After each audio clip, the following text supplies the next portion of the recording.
जी, अब हम एक दूसरा केमिकल रिएक्शन करने जा रहे हैं।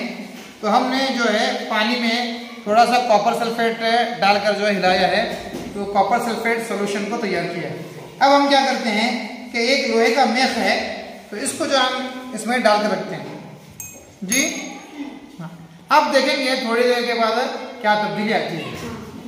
अब कुछ घंटों के बाद हम देख रहे हैं कि जो कॉपर सल्फेट का महलूल नीला था वो कैसा हो गया है, हरा। और एक फर्क आप देख रहे होंगे कि लोहे की मेख पर जो है भूरे रंग का, चॉकलेटी रंग का जो है एक मादा जमा हुआ है, देख रहे हैं आप।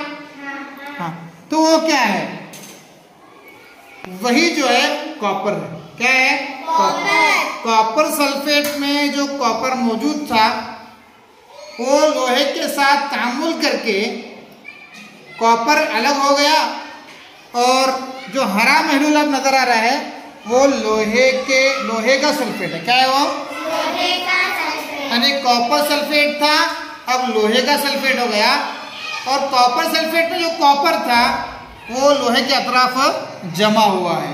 इस तरह हम कॉपर सल्फेट से कॉपर को या तांबे को अलग कर सकते हैं। हाँ जी, अब मैं इसे निकाल कर दिखाता हूँ आपको किस तरह कॉपर आता है जी। देख सकते हैं आप लोहे के मेख के तरफ जितना भी आपको नजर आ रहा है ना, ये सब कॉपर है। क्या है, तांबा, जिसे हम क्या बोलते हैं, देखिए ना तांबे के बर्तन, देखें आप तांबे के बर्तन, ये तांबा है जिससे बर्तन बनाया। समझ में आ रही बात जी।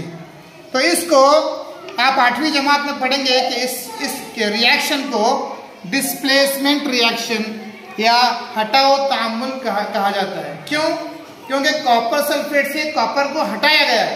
समझ में आ रही, तो मैं उसकी रिएक्शन यहाँ पर लिख रहा हूं। देखो, पहले हमने कॉपर सल्फेट का महलूल तैयार किया जी, फिर उसमें आयरन डाला, आयरन का में जब दोनों तामुल करते हैं तो क्या होता है, आयरन जो है सल्फेट से मिलकर आयरन सल्फेट बना देता है, FeSO4। इसको कहते हैं लोहे का सल्फेट या आयरन सल्फेट। फिर ये जो कॉपर है ये अलग हो जाता है।